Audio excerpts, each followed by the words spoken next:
Hello mga langga! Kumusta kayong lahat? Kumusta ang mga katapay-tapay, mga turagsoy? Okay ra bagyapon ng kahimta. Nandito na naman ang yung kaigat-igat, ang Miss Tapay-Tapay ng bayan. Charot! For today's vlog mga langga, magluto naman tayo, cooking show. Charot! Bitaw ay magtagalog tagamay, dabalag bulol. Bitaw mga langga, for today's recipe, bulis pawayan. Siguro tulingan sa inyo, basta dito sa amin, bulis pawayan. So ito yung ating recipe for today. Okay. So ayan mga langga, nakita nyo ba na mayroon akong saging, mayroon din akong talong, at may kukumama na gata. Kasi mao na atong ipangsagol sa atong pinaksiw na bulis pawayan, o di ba? Yung post ko diyan na nagpahula ako na ano yung lulutuin ko ngayon. So ayan, maghintay kayo kasi parang may nabasa ako na nakasagot. So mayroon kang sampal galing sa tapay-tapay. Okay mga langga, isa to sa akong mga paborito, isda. Mahilig talaga ako sa isda mga langga. So wala akong plano na magluto ngayon araw na pinaksiyo, na may saging, na may talong, pero may nagsuroy na isda. Timing na may bulis pawayan na gisuroy dito.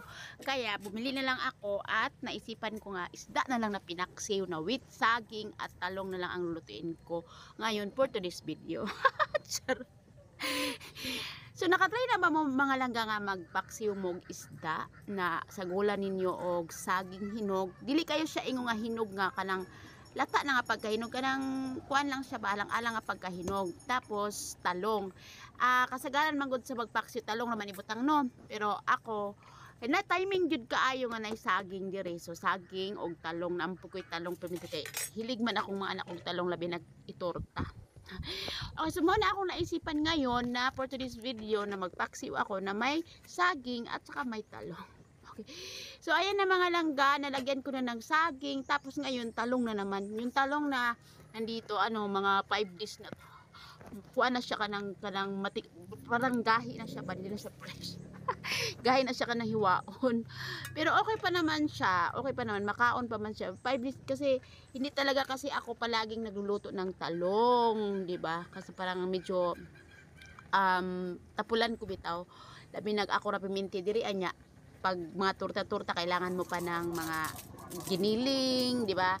Tapos itlog, harina, sus 'di ba, kuti-kuti kaayo. So pero one day mga laga mag-try din ako mag-vlog na torta na kakaibang torta. Ipakita sa inyo, 'di ba? Yung mga nilagay ko mga langga ng mga lamas bitaw, mga sahog-sahog. Simple lang, ahos lang at saka bumba at saka luya at may sili na espada bitaw na kuan ka ng pula. Tapos luya, tapos tuyo, tapos nilagyan ko din ng asukar, 'di ba? Pag magpaksiw kasi ako, may asukar konti kasi pang ano kasi siya sa kanang maasim, sa asim bitaw. Ayaw kasi ng paksiw na sobrang asim. Ang iba, gusto nila maasim na paksiw, pero ayaw ko talaga ng sobrang maasim kaya nilagyan ko ng konting asukar.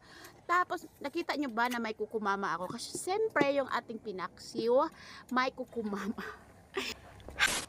Ay na mga langga, nilagyan ko na ng kunting oil, mantika, kahit na maglagay tayo ng gata, kukumama, mayroon pa ring oil, no? Hindi talaga makontento nako. So ayan na, it's time to put the sili, the red one. Charot, English, Tagalog. Ang daming nagre-request kasi, uy, na mag-Tagalog tapos mag-English. Hay nako, ang hirap pala maging content creator. Charot, bitaw, oy, sige, aray na paso. O tingnan na natin mga langga kung naluto na ba ang ating pinaksiyo. So luto na siya mga langga. So okay na, it's time to put the kukumama. Charot ako. Hay. O yung pack na konting pack lang to mga langga na sa kukumama, di ba? Ginalagay ko lahat. Ang hirap magtagalog. Uy, bulol man ko. Marunong naman ako magtagalog pero ang nahihirapan ako kasi bulol ako, parang iwan. Basta mga na-focus tayo sa pinaksiwa. Huwag tayo mapokus sa bulol-bulol or sa tapay-tapay. Basta focus tayo sa ating pinaksiw for today, sa ating vlog for today. Dilawan na to mga langga. Diba, lami kaayo nga akong luto nga pinaksiw. I-try nyo kung wala pa mo ka-try ani. Basta, ang pinaksiw na talong o kanap itong alanganin nga pagkahinog nga saging isagol ani mo tapos with gata, perfect yung kayo ang lasa. Sa una nagluto mo kong pinaksiw ato na wala mo to gata, no, saging naman to yan. Katupon isa one time pud nga nagluto ko og pinaksiw na talong na pud ang gibutang. Unya karon gitingob na gid gidungan na gid tanan og sako. Bisag unsay mo nun. Pero mao jud ni pimintin ako ginaluto mga langga. Bisan dito pa sa Cebu kay ang nagtudlo pod nako ani kato akong among silingan sa Cebu. Ora po ni akong nakuha og idea. Nya pagtilaw nako kay lami man jud kaayo mga langga nya ang saging bitaw kay lami kay sa kaunon pag nasagol sa isda. Lami kaayo pero dili katong hilaw. Hinog yun siya mga langga pero dili pod siya kanang hinog bitaw nga. Kuan na siya kanang lata na kanang hinog na jud kaayo na sobrang sa hinog. Ayo kanang alang-alang na nga pagkahinog bitaw. Kanang gahi pa siya. Basta lami kaayo. Nagsige naman day kog istorya diri oy. Wa man day ko nakapangagda. Bangaon day tan yung mga langga og kanang kinaksiw na bulis pawayan na may saging na hinog na alanganin na pagkahinog og talong with kokomama. Tapos with bao. Yung tinapay dyan at saka yung apple dyan, display lang na mga langga kay kung dili ita ganahan mo ka unog kanon nagi ng tinapay. Ako wala dili gid pwede ang adlaw kung wala ko tinapay mga langga kay burag. Basta ako nang giingon sa inyo na mas okay pa nga wala ko bugas kaysa pan. Okay. So mga ondita ninyo sa akong giluto ilami jud kaayo nya plus ako pa lang. Charot. Bitaw ay relax lang mo. Alam mo padala sa inyong gibati diha mga langga kay pamugas naman ako panudan. Pili ang maglagot. Bitaw oy bitaw seryoso mga langga. Bitaw mga langga dagay nag-ingon nga no inani akong content. Well, mag-explain na pod ko. Ani man gud ni bag creator ka, content creator ka. Kung asa ka dapit nag-boom ug unsa nga content ka nag-boom adto didto ka. Sakyan nimo ang mga content nga dis-a ka dapit nag-boom, dis-a ka ni viral. Oh, di ba?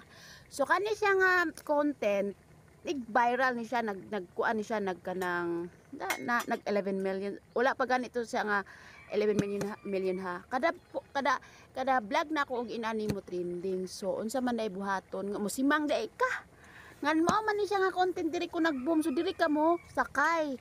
Lisod pug kaayo ang nag-viral ka ana nga video nya musukwahi ka di wala na kay dili na siya panuorin mo kalit so ayaw pagingon nga magsalig ka sa isa ka video na nag-viral magpa-viral ka isa ka video unya mo simang kag laing content dili imo sa i-maintain imo na siyang sakyan kay diha man ka nag-boom diha ka mo sakay mo na sa strategy mo na siya kanang unsa tawag pa ana ambot ka mo na mo explain. So mao na ni